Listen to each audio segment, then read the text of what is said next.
Hello दोस्तों, कैसे हैं आप। उम्मीद है कि दो क्लास जो मैंने आपको बताया आप अच्छी तरह से पढ़ लिए होंगे और आपको फायदा भी हुआ होगा। लेकिन मैं देख रहा हूँ बच्चे लोग काफी सुस्त हैं। भाई मेरे जागो, गाना भी है जागो मोहन प्यारे।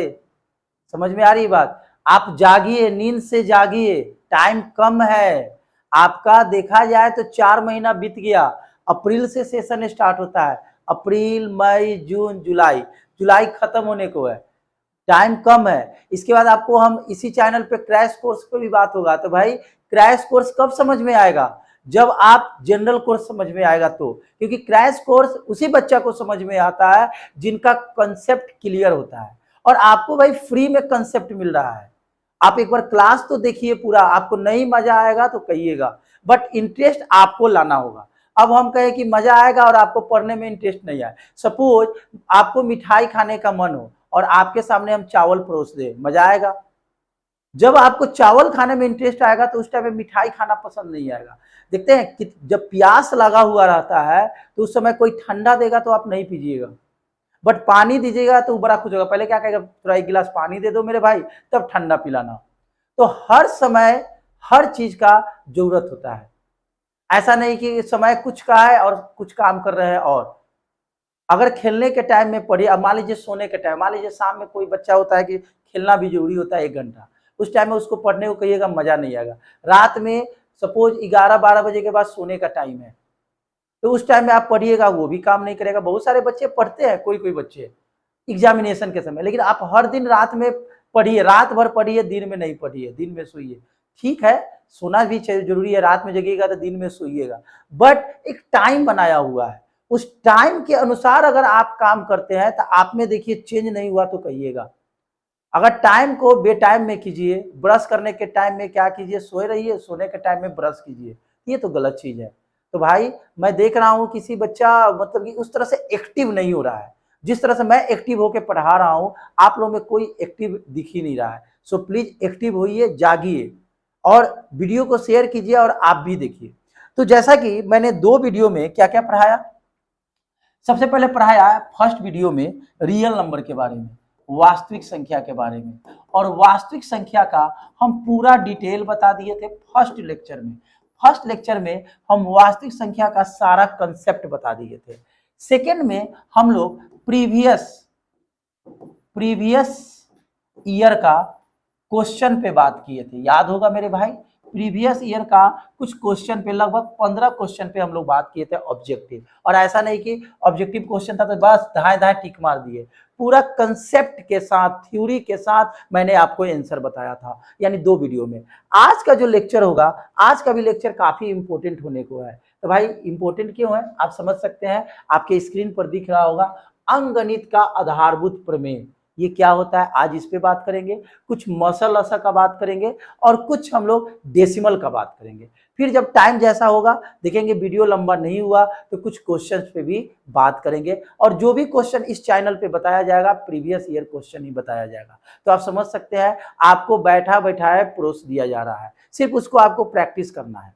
अब इसके लिए आप क्वेश्चन बैंक लीजिएगा, गेस लीजिएगा, ये सब कोई चीज का जरूरत नहीं है। आप मेरे चैनल पे लगे रहिए, आप वीडियो को रेगुलर देखिए, आपको मैं गारंटी दे रहा हूं कि आपको कोई गैस पेपर, कोई एटम बम, कोई परमाणु बम, कोई रीड एंड पास। बच्चे लोग बिहार बोर्ड के जो बच्चे होते हैं वो कहेंगे जा रहे हैं एटम बम खरीदने, ऐसा लगता है कि जाकर हीरो, जैसे जापान का जो हिरोशिमा शहर है उसको उड़ाया था, ये जाके सेंटर को उड़ा देगा। और एक इतना छोटा सा एक बुक ले लेगा और उसी में से छांटेगा। और जब चीट करेगा तो मान लीजिए आप चीट कर रहे हैं तो भाई कर ही चीट कीजिएगा। उसमें बच्चे गलत भी, और गेस पेपर का लैंग्वेज आप जानते ही हैं, वो कुछ खास लैंग्वेज नहीं होता, इसलिए नंबर नहीं आती है। जो बच्चे टॉपर करते हैं उनका इंटरव्यू देखिएगा, वो अपने लैंग्वेज में लिखते हैं। और एग्जामिनेशन का जो पेपर होता है उस पर देखिएगा इंस्ट्रक्शन रहता है शुरू के पेज में, कैसे कैसे लिखना है। तो वहां पे लिखा रहता है परीक्षार्थी यथासंभव अपने ही शब्दों में उत्तर दे। लेकिन आजकल के बच्चे परीक्षार्थी नहीं है, छपार्थी हो गए हैं। छपार्थी मतलब क्या, चीट से ही लिखते हैं। आप छपार्थी नहीं बनेंगे, क्या बनेंगे, परीक्षार्थी बनेंगे। तो जैसा कि आप लोग देख रहे हैं अंकगणित का मूलभूत प्रमेय, ये क्या होता है। जैसे देखिए, प्रत्येक भाज्य संख्या को अभाज्य संख्या के गुणनफल के रूप में व्यक्त किया जा सकता है। भाज्य संख्या को अभाज्य संख्याओं के एक गुणनफल के रूप में व्यक्त किया जा सकता है। ये क्या है मैं अभी समझाऊंगा। यह गुणनखंड अभाज्य गुणनखंडों के आने वाले क्रम के बिना अद्वितीय होता है। इस बात को हम समझते हैं। चलिए इस बात को हम समझते हैं। जैसे कोई नंबर है, मान लीजिए हम यहाँ पे 555 लिख दीजिए, 555 नहीं और छोटा नंबर से स्टार्ट करते हैं। मान लीजिए यहाँ पे हम 32 कर दें। 32 कैसी संख्या है? भाज्य संख्या है, कंपोजिट नंबर। अब ये कंपोजिट नंबर आपको पिछले क्लास में बता चुके हैं फर्स्ट लेक्चर में कि भाज्य संख्या क्या होता है? जिसका फैक्टर 2 से अधिक होता है। जिसका फैक्टर 2 हो, एक और खुद, उसे अभाज्य बोलते हैं, प्राइम नंबर। लेकिन 2 से अधिक हो जाए तो उसे क्या बोलेंगे? भाज्य। आई बात समझ में? भाज्य बोलते हैं, कंपोजिट नंबर बोलते हैं। तो यहाँ पे आप देख सकते हैं कि 2 से काटिए 16 बार में, 2 से काटिए 8 बार में, 2 से काटिए 4 बार में, 2 से काटिए 2 बार में, 2 से काटिए 1 बार में। और एग्जाम्पल देते हैं। मान लीजिए हम यहाँ पे सपोज 650 दे दिए। अब हम कहें कि इसको फैक्टर कीजिए, तो 2 से काटिएगा, 2 तिया 6, आई बात समझ में? फिर 2 दूना 4, 2 पच्चे 10, फिर 5 दो या 5 से कटेगा, 5 छक 30, 50 25, फिर 5 से कटेगा 13 बार में, फिर 13 से कटेगा कितना बार में? 1 बार में। तो देखा जाए तो 650 को हम क्या लिख सकते हैं? 2 गुना 5 गुना 5 गुना 13। और यहाँ पे क्या लिख सकते हैं? 32 बराबर 2 गुना 2 गुना 2, 2 गुना 2 गुना 2। तो आप देख सकते हैं कि ये जो आपका 650 है, इसको छोटे छोटे नंबर में तोड़ दिए, और ये जो जितना नंबर आप देख रहे हैं ये पूरा नंबर अभाज्य संख्या के रूप में है। आप कहिएगा सर ये कैसे अभाज्य संख्या के रूप में है? तो आप देखिए, दो क्या है? खुद से कटेगा या एक से कटेगा। दो खुद से, 2 से या 1 से कटेगा, यानी इसका 2 फैक्टर हुआ। इसके 5 1 से कटेगा या खुद से कटेगा, 2 फैक्टर हुआ। ये भी 5 तो वही हो गया। 13 खुद से कटेगा या 1 से कटेगा। तो आप देख सकते हैं कि एक भाज्य संख्या, कौन संख्या? भाज्य संख्या। एक भाज्य संख्या को हम किसके रूप में चेंज कर दिए? अभाज्य संख्या के रूप में बदल दिए। यहाँ पे देखिए ये भाज्य संख्या है और ये सभी नंबर क्या है? अभाज्य संख्या के रूप में है। तो ये बात यहीं पे कह रहा है कि भाज्य संख्या को अब अभाज्य संख्या के गुणनफल के रूप में व्यक्त कर सकते हैं। देखिए भाज्य संख्या को अभाज्य संख्या के गुणनफल के रूप में मैंने व्यक्त कर दिया। तो याद रखिएगा, दुनिया का कोई भी भाज्य नंबर हो उसको आप अभाज्य के गुणनफल के रूप में बदल सकते हैं। अब इसी में कुछ और बात आता है। अब ये देखिए अद्वितीय, यूनिक मतलब क्या? एक एक, जैसे आपका यहाँ पे जो आप देख रहे हैं, यहाँ पे जो आप देख रहे हैं, ये 2 है, ये 2 है, ये 2 है, ये 2 है, ये 2 है, ये 2 है। ये सिंगल फॉर्म में भी आता है। जैसे यहाँ पे देखिए सिंगल फॉर्म, ये सिंगल फॉर्म। आई बात समझ में? अब चलिए यहाँ पे देखिए, ये बड़ी इंपॉर्टेंट चीज है। 2 धनात्मक पूर्णांक है, एक ए है और एक क्या है? बी। उसके लिए एचसीएफ और एलसीएम दोनों के गुणनफल के बराबर होता है। ये क्या होता है इसको समझते हैं। जैसे समझिए, जैसे कोई 2 नंबर है, ए है और एक बी है। दोनों को जो गुना कीजिएगा, दोनों को जब आप गुना कीजिएगा तो ये जो गुणनफल होगा, दोनों का महत्तम समापवर्तक और दोनों का लघुत्तम समापवर्तक ये बराबर होता है। इंग्लिश मीडियम वाला ऐसे लिखता है ए बी बराबर, मसा को इंग्लिश में क्या बोलते हैं? HCF, highest common factor. और लसा को क्या बोलते हैं? एलसीएम, लीस्ट कॉमन मल्टीपल या लोएस्ट कॉमन मल्टीपल। हम यहाँ लिख देते हैं एचसीएफ का मतलब क्या होता है? हाईएस्ट कॉमन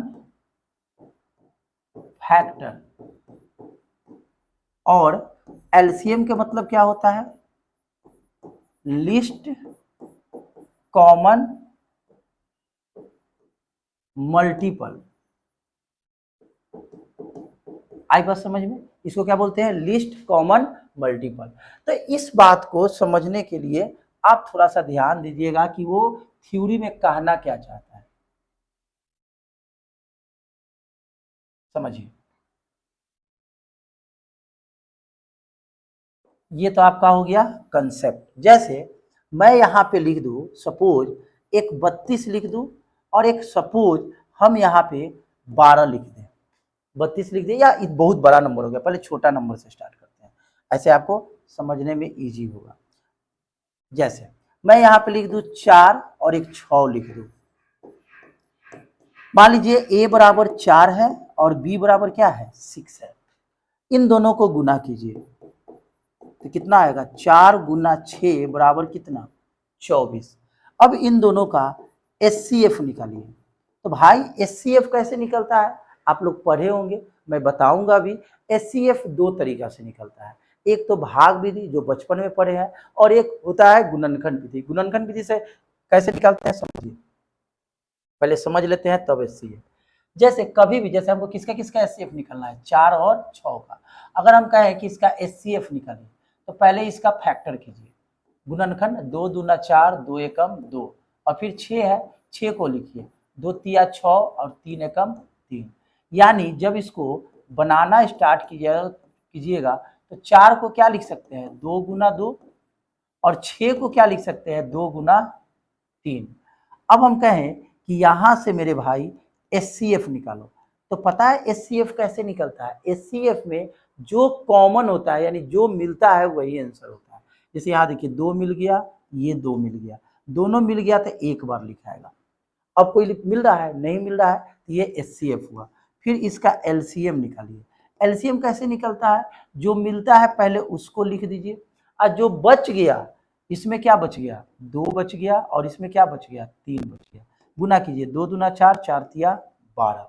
अब इन दोनों को गुना कीजिए, एचसीएफ और किसको गुना कीजिए एलसीएम। तो एचसीएफ कितना है 2 और एलसीएम कितना है 12, 24। अब आप देख सकते हैं यहाँ भी 24 आ गया और यहाँ भी 24 आ गया। तो हम कह सकते हैं भाई, हम कह सकते हैं कि जो ए गुना बी होता है वो एचसीएफ और एलसीएम के बराबर होता है। यानी ये जो फॉर्मूला है कितने नंबर के लिए फॉर्मूला ये है 2 नंबर के लिए। एक और एग्जांपल बताते हैं, जैसे हम यहाँ लिख दे 25 और एक मान लीजिए सपोज हम यहाँ पे 400 लिख दे, अब थोड़ा सा बड़ा नंबर कर दिए। अब हम कहें कि बताइए इसका गुणनफल इसके मस और लस के गुणनफल के बराबर है। तो देखिए इसको कैसे बताते हैं, ध्यान से समझिएगा, समझिए। जैसे सबसे पहले आपको समझने के लिए इसको ए मान लेते हैं और इसको क्या मान लेते हैं बी।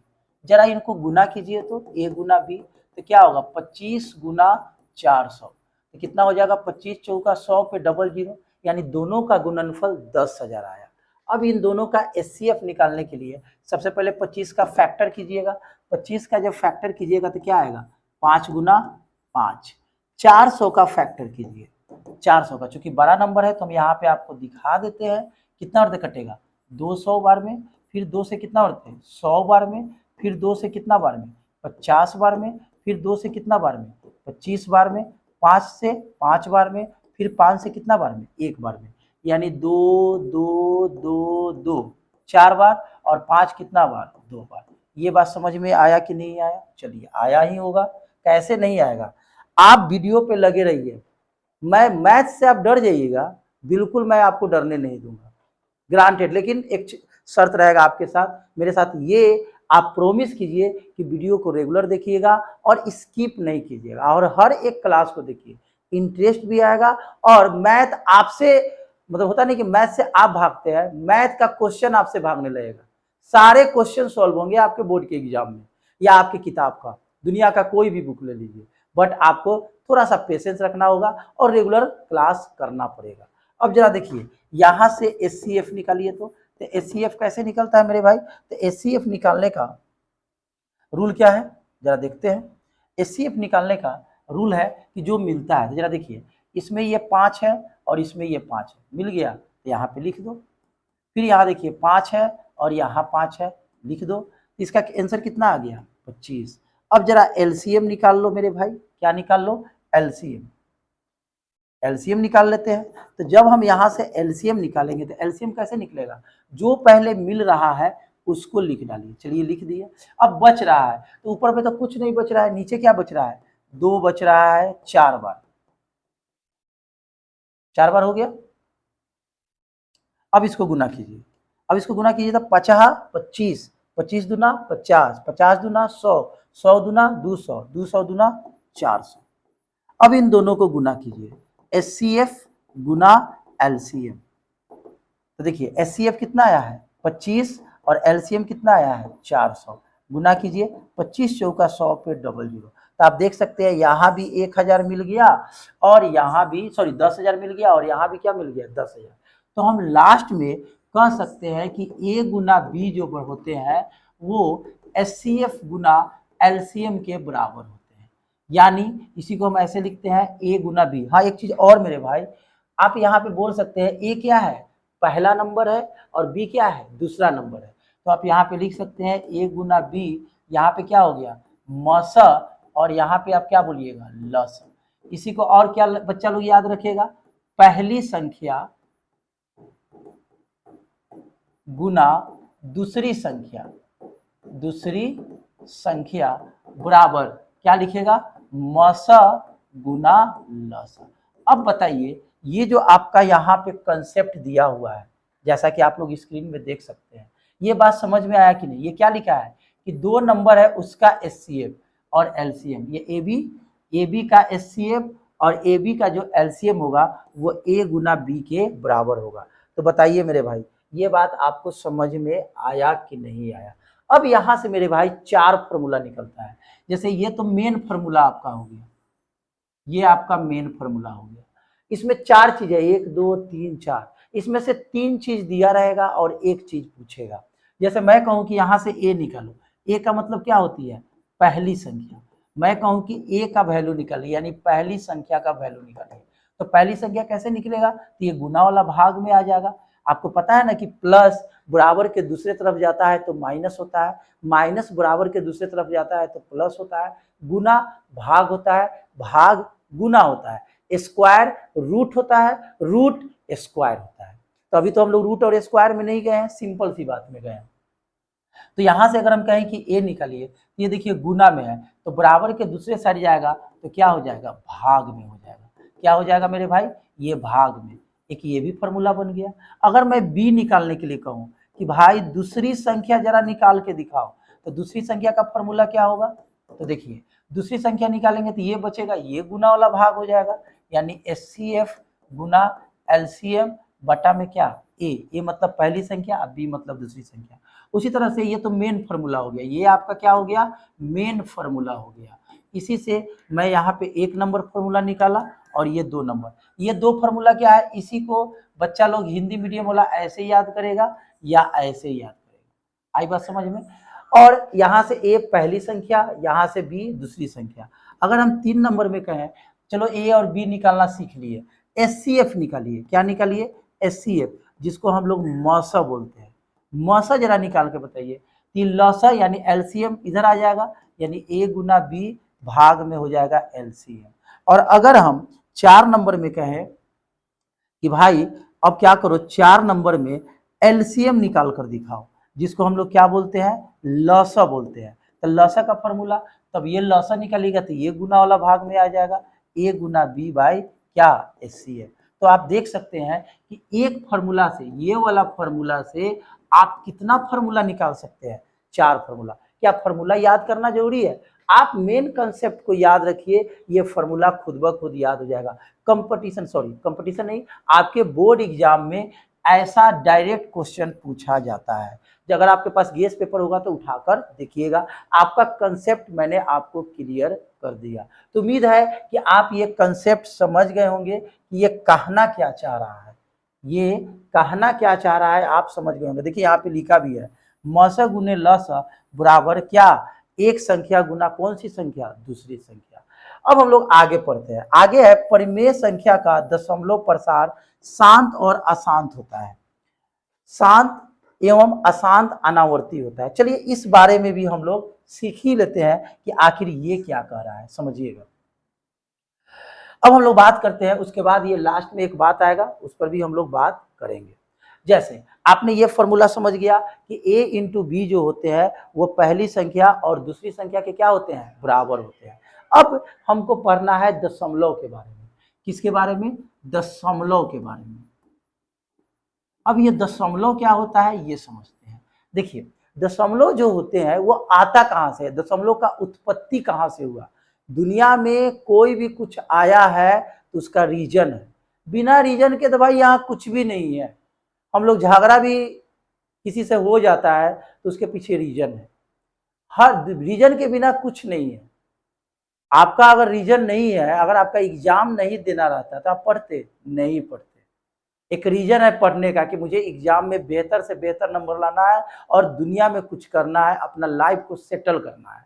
तो बिना रीजन का कुछ नहीं होता है। तो दशमलव, दशमलव आया कहाँ से भाई, कोई भी नंबर अगर फ्रैक्शन में है, कोई भी नंबर क्या है फ्रैक्शन में है, अगर वो पूरा पूरी नहीं करता है तो वो चला जाता है दशमलव में।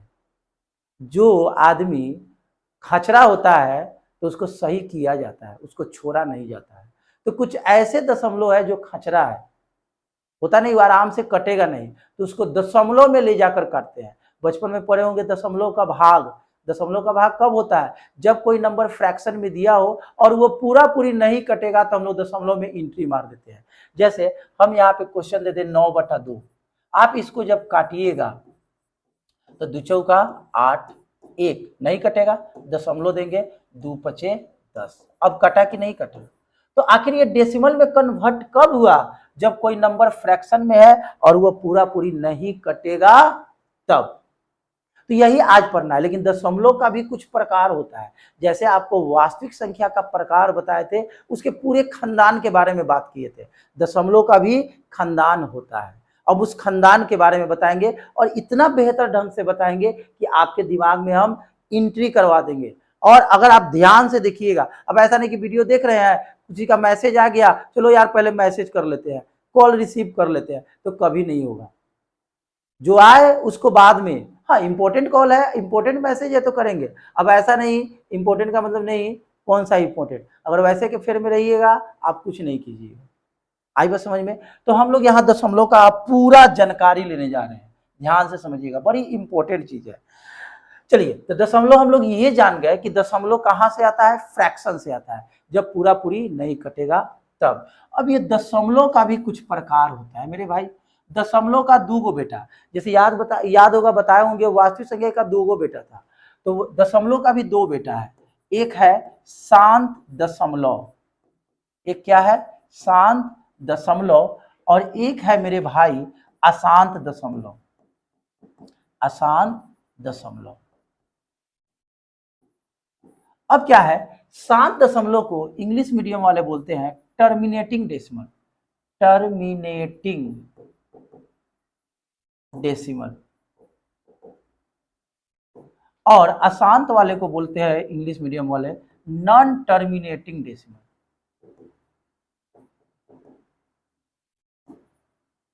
इंग्लिश मीडियम वाला भी देखेंगे, उनको समझ में आएगा, आएगा समझ में।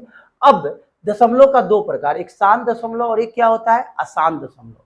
अब ये अशांत दशमलव का भी 2 प्रकार होते हैं, अशांत दशमलव का भी 2 प्रकार होते हैं।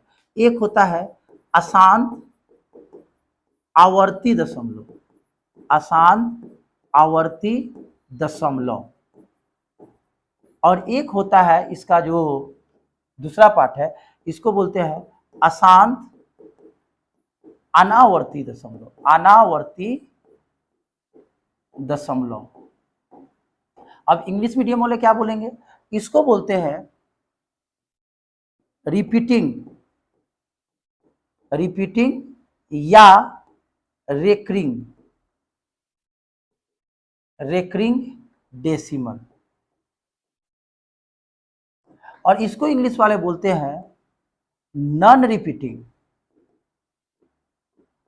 नॉन रिपीटिंग या non recurring decimal, non recurring decimal. अब देख सकते हैं कि दशमलव जो होते हैं 2 तरह के होते हैं, एक टर्मिनेटिंग डेसिमल, एक होते हैं नॉन टर्मिनेटिंग डेसिमल।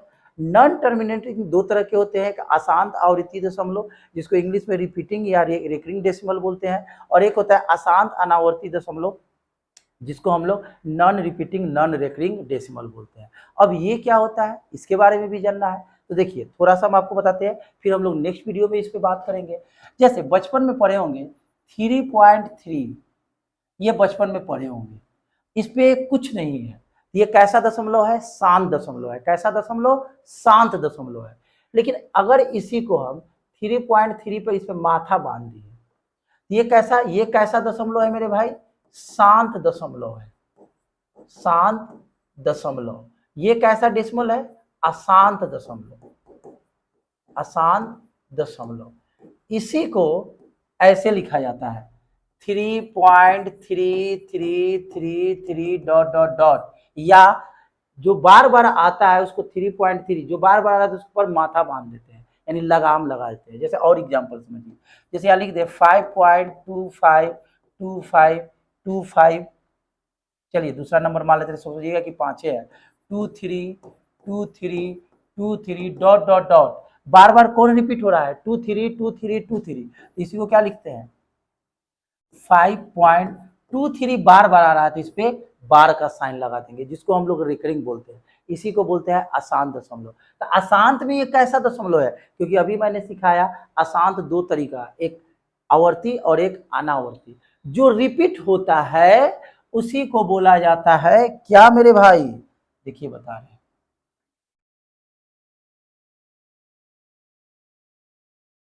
चलिए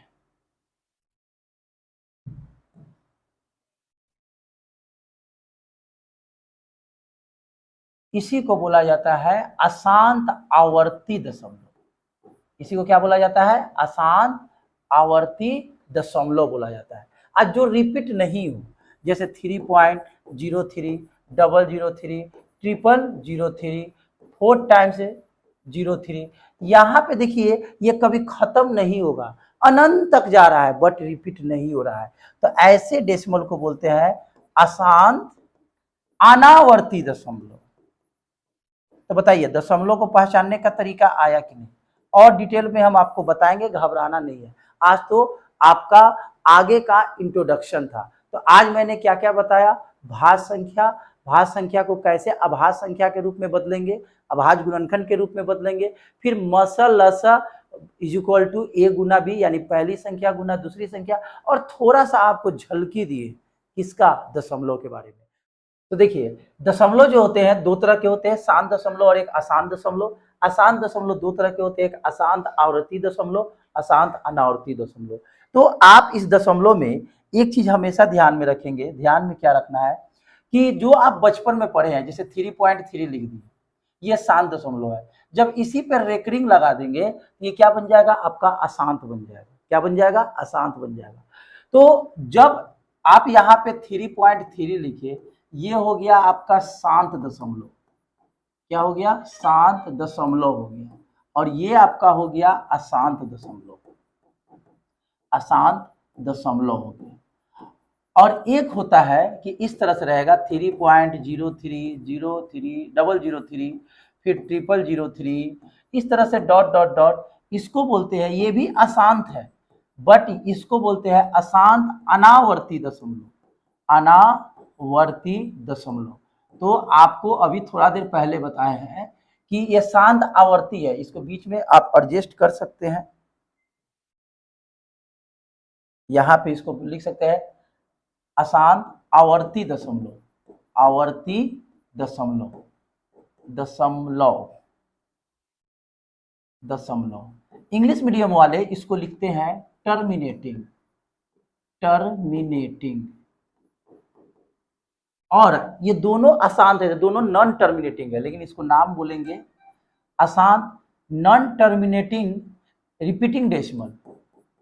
नॉन टर्मिनेटिंग, शॉर्ट में समझ जाइएगा, non terminating repeating decimal, repeating decimal, short में समझ जाइएगा। और इसको बोलते हैं non repeating, non terminating, non terminating, non repeating decimal. इसको हम थोड़ा देर पहले भी बताए हैं, फिर से हम बताते रहे कि आपको ध्यान में रहे डेसिमल। और आपको हम सिखाए थे कि ये जो डेसिमल होता है अशांत अनावर्ती को, ये हमेशा अपरिमेय संख्या होता है। कौन संख्या? अपरिमेय संख्या, जिसको इंग्लिश में क्या बोलते हैं? Irrational number. Irrational number. तो याद रखिएगा, अशांत अनावर्ती को हमेशा आप किस में चेंज कर सकते हैं? इरेशनल नंबर में। लेकिन इन दोनों को आप परिमेय में बदल सकते हैं, जिसको इंग्लिश में क्या बोलते हैं? रेशनल बोलते हैं। ये सब बात आपको समझ में आ गई होगी, थ्योरी बात समझ में आ गया होगा। अब एग्जाम में पूछता क्या है, देखिए एक और बात है, आपको हम शायद बता दिए हैं थोड़ा देर पहले, अगर नहीं बताए तो फिर से आप देख सकते हैं कि कैसे पहचानेंगे कि कोई भी फ्रैक्शन, जिसे आपको हम बताए हैं कि दशमलव जो होते हैं, कब दशमलव जो आता है कहाँ से आता है? फ्रैक्शन से। तो मान लीजिए कोई फ्रैक्शन दिया हुआ है और पूछेगा कि इसका जब दशमलव में बदलेंगे तो शांत होगा कि अशांत होगा, तो आप डिवाइड दीजिएगा, काफी टाइम जाएगा। आप कैसे एक फ्रैक्शन को बिना डिवाइड किए हुए चेक कीजिएगा कि अगर इसको दशमलव में बदलेंगे शांत होगा कि अशांत होगा? जैसे मैं यहाँ लिख दूं 5/7, अब हम कहें कि ये शांत होगा कि अशांत होगा, बहुत छोटा नंबर है, तो आप इसको डिवाइड कीजिएगा। अगर कट गया, डेसिमल के बाद कहीं ना कहीं कट गया तो शांत होगा, अगर बार बार आएगा तो वो क्या होगा? अशांत होगा। तो भाग देने में टाइम लगेगा, लेकिन एक छोटा सा आप एक रूल याद रखिएगा, जिस भिन्न का, हम हिंदी में लिख देते हैं कंसेप्ट को, जिस भिन्न का हर 2 हो, 5 हो या 2 गुना 5 के रूप में हो, 5 के रूप में हो, तो वह दशमलव क्या होंगे? शांत दशमलव होंगे। क्या होंगे? शांत दशमलव होंगे। ये आप ध्यान में रखिएगा। जैसे मैं यहाँ पे ये एग्जाम्पल दिया, ये मैंने आपको एग्जाम्पल दिया कि ये शांत है कि अशांत है, इसके बारे में जानना है। तो देखिए इसको हम बताते हैं।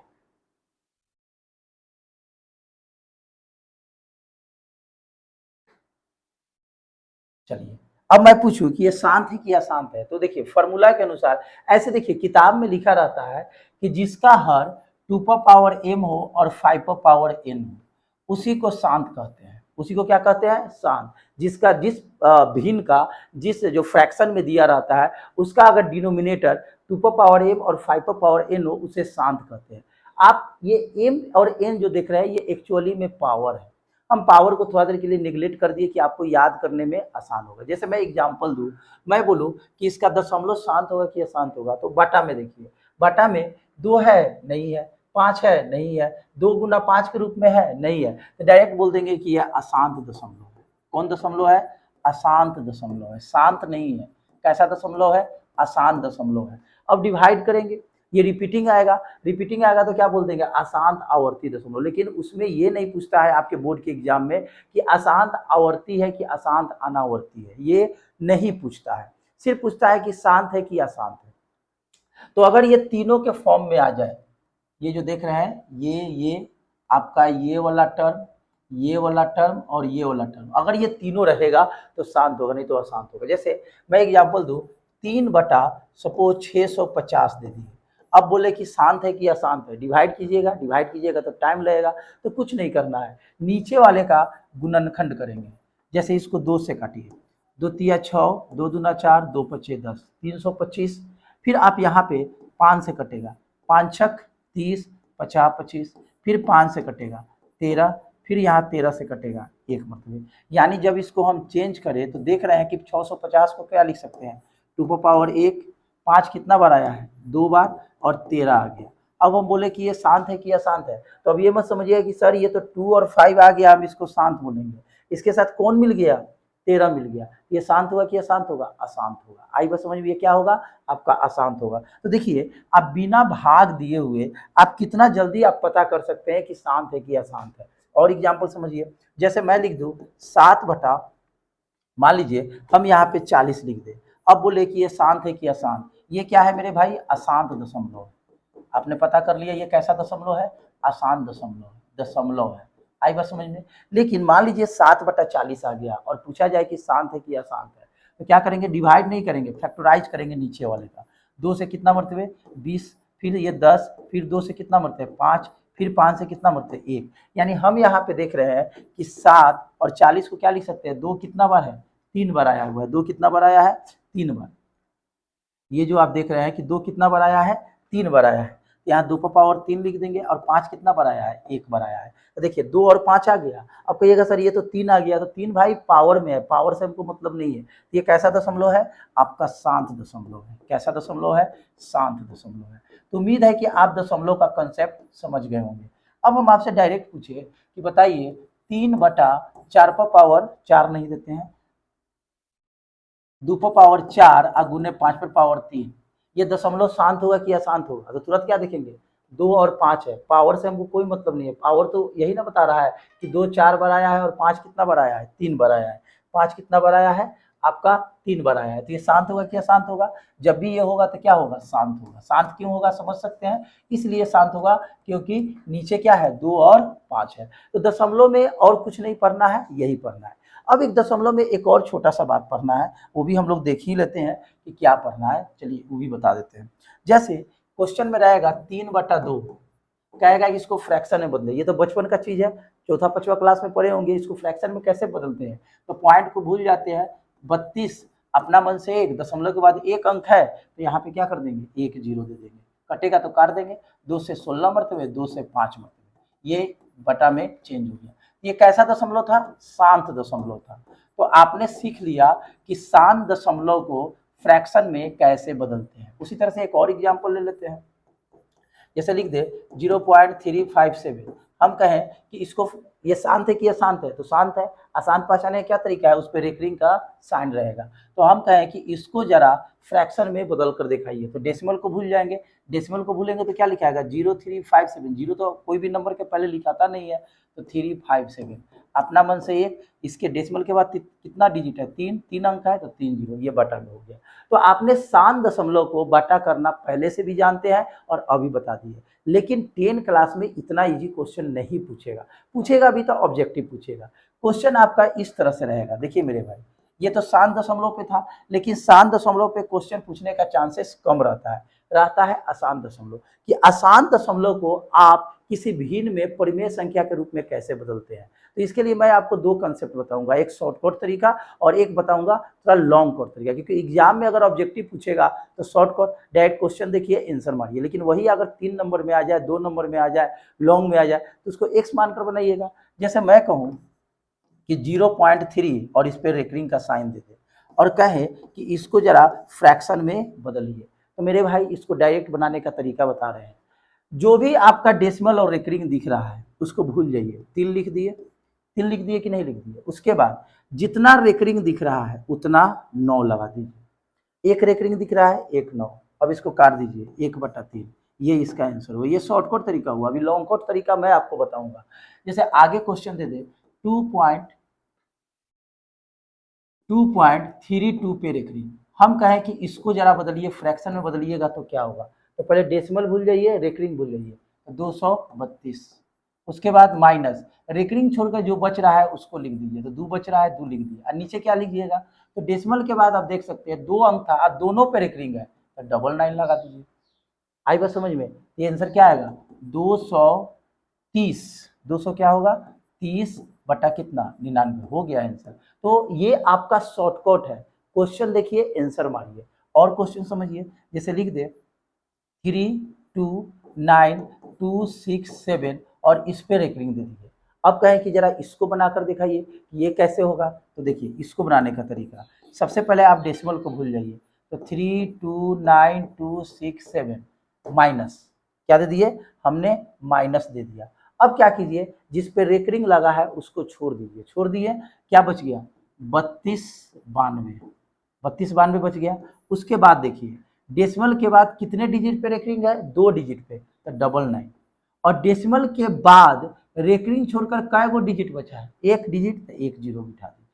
अब इसको माइनस कीजिए, 7 में से 2 जाएगा 5, 16 में से 9 जाएगा 7, यहाँ 1 बचेगा, 11 में से 2 गया 9, यहाँ पर क्या बचेगा 8, 8 में से 3 गया 5, फिर बच गया 2 और फिर क्या बच गया 3 और नीचे क्या हो गया 990। 5 से कटेगा तो काट देंगे। चलिए अब इसको ये 5 से कटेगा, हम काट देंगे, जो आएगा मेरा वो आंसर होगा। तो ये हुआ डायरेक्ट तरीका। एक दो और एग्जाम्पल समझ लेते हैं। जैसे मैं यहाँ पे लिख दूँ 0.23 पे रेकरिंग, और हम कहें कि जरा इसको फ्रैक्शन में बदलिए, डेसिमल को भूल जाइए, 23 लिखा है और नीचे क्या होगा, डेसिमल के बाद 2 डिजिट है, दोनों पर रेकरिंग है, यहाँ 99 कर देंगे, हो गया आंसर। उम्मीद है कि ये बात आप समझ गए होंगे बहुत ही अच्छी तरह से। लेकिन अगर मान लीजिए क्वेश्चन ऐसा आ जाए कि 0.3 और इस पे रेकरिंग, इसको कहेगा लॉन्ग कट में बनाइए, बड़ा में आ जाए ऐसे, तो इसका आंसर पता है कि कितना आएगा, 3/9 आएगा, और इसके नीचे इसको भाग दे देंगे तो कितना आएगा, 1/3। ये तो शॉर्टकट तरीका है। बट इसको अगर डिटेल से बनाइएगा तो कैसे बनाइएगा, सबसे पहले जो भी क्वेश्चन है उसको एक्स मान लिए, और इस पे क्या डाल दीजिए, रेकरिंग का साइन। रेकरिंग का मतलब क्या होता है, बार बार आता है, और एक दो बार नहीं, अनगिनत बार आता है। तो यहाँ पे हम इस तरह से लिख सकते हैं, एक्स बराबर 0.333, 3-4 बार लिखकर डॉट डॉट डॉट मार देंगे। अब जरा देखिए कितने पर रेकरिंग का साइन है, एगो पर, मात्र एक ही पे ना रेकरिंग का साइन है। तो एगो पर अगर रेकरिंग का साइन है तो 10 से गुना करेंगे, 2 गो पर रेकरिंग का साइन रहेगा तो 100 से गुना करेंगे, 3 गो पे रहेगा तो 1000 से गुना करेंगे। तो यहाँ पे दोनों तरफ 10 से गुना कर दीजिए, तो इधर भी 10 से गुना कर दीजिए, और इसमें 10 से गुना कीजिएगा, इसमें आप 10 से गुना कीजिएगा, तो 1 0 है, डेसिमल खसक के यहाँ आ जाएगा, तो 3.333 डॉट डॉट डॉट। आई बात समझ में? चलिए ये बात आप समझ गए होंगे। ओके, अब यहाँ पे देखिए, अब यहाँ पे आपको पता है, नहीं पता है तो जान लीजिए, डेसिमल के पहले रुपया कहलाता है, डेसिमल के बाद क्या कहलाता है, पैसा। जैसे हम यहाँ पे लिख दें 5.32, इसका मतलब होगा ये 5 रुपया है और ये क्या है, 32 पैसा है। तो ये डेसिमल के पहले अलग कर दिए और डेसिमल के बाद वाला हमने अलग कर दिया, और आपको हम सिखाए हुए हैं कि आगे जीरो अच्छा लगने के लिए देते हैं, नहीं भी देते हैं, अगर मान लीजिए इसको आप नहीं भी देते हैं तो गलत नहीं होगा, लेकिन अगर आप दे देते हैं तो अच्छा लगेगा। आई बात समझ में? नहीं दीजिएगा कोई बात नहीं है, लेकिन दे दीजिएगा तो अच्छा लगेगा। अब सुनिए, तो यहाँ पे 0.333 डॉट डॉट डॉट। अब देखिए मेरे भाई, यहाँ पे 10x है और यहाँ पे 3 है, आप देख सकते हैं इसको आप क्या माने हैं, x माने हैं। अब ये मत कहिएगा सर यहाँ तो 3 है, यहाँ पे 4 डिजिट है, यहाँ पे बहुत सारा है 3, क्या इसके बगल में 3 नहीं है, यहाँ पे 3 नहीं है, हम कहें कि यहाँ पे 3 नहीं है, यहाँ पे 3 नहीं है, सब जगह 3 है। तो अब यहाँ पे इसके जगह पर हम क्या लिख सकते हैं, x लिख सकते हैं। अब x को एक जगह कीजिए, ये प्लस वाला इधर क्या हो जाएगा, माइनस, और इधर बचेगा 3, तो क्या हो जाएगा 9x बराबर 3, और अगर यहाँ से x का वैल्यू निकालिएगा तो 3/9 आ जाएगा। तो आप देख सकते हैं यहाँ के 3/9 है, 3 एकम 3, 3 3 की 9। तो आप देख सकते हैं ऐसे भी क्वेश्चन आप इसको बना सकते हैं। ये लॉन्ग कट हुआ, ये क्या हुआ आपका, लॉन्ग कट हुआ। उम्मीद है कि ये बात समझे होंगे। अब हम लोग क्या बात करेंगे, आज तो ये डेसिमल का, उसके बाद मौसल लसा का कंसेप्ट खत्म हुआ। अब इस पे हम कुछ प्रीवियस ईयर का क्वेश्चन लेकर आएंगे, ऑब्जेक्टिव। अभी हम लोग ऑब्जेक्टिव पे बात कर रहे हैं, क्योंकि ऑब्जेक्टिव आपका स्कोर को बहुत ऊपर ले जाता है, डिवीजन में हेल्प करता है। अभी ऑब्जेक्टिव पे बात हो रहा है, फिर हम आपको एक किताब बताएंगे, कोशिश कीजिएगा कि आप एक अच्छे बुक से बनाएं, लेकिन मैं आपको यहाँ पे एनसीईआरटी बुक पे बात करूँगा, क्योंकि आपका जो गवर्नमेंट का जो बुक है वो एनसीईआरटी है, वो सीबीएसई हो या बिहार बोर्ड हो। सीबीएसई फर्क होता है कि वो इंग्लिश में पढ़ते हैं, और आप क्या पढ़ते हैं, बिहार बोर्ड वाले बच्चे हिंदी में पढ़ते हैं। ये वीडियो दोनों देख सकते हैं, हम हिंदी इंग्लिश दोनों में बता देते हैं। जिनको अगर इंग्लिश मीडियम वाले को दिक्कत होगा कि सर हमको थोड़ा इंग्लिश में भी बताइए, तो जिस चीज़ में दिक्कत हो आप कॉमेंट में डालिएगा, हम उसका इंग्लिश करके बता देंगे। तो आज ये रहा थ्योरी का क्लास। फिर आपको जो नेक्स्ट वीडियो मिलेगा वो प्रीवियस ईयर क्वेश्चन जो एग्जामिनेशन में पूछे गए हैं एनुअल एग्जाम में, वो हम लेकर आएंगे। क्लास कैसा आपको लगा आज का क्लास, हमको जरूर कमेंट करके बताएंगे। दोस्तों में लाइक करें, दोस्तों में शेयर करेंगे, लाइक करेंगे, ज़्यादा से ज़्यादा इसको फैलाइए अपने ग्रुप में। मिलते हैं नेक्स्ट वीडियो में एक नए नए बहुत सारे क्वेश्चन लेकर, इस पे डिपेंडेंट जो आपको हमने थ्योरी बताया। नमस्कार, जय हिंद।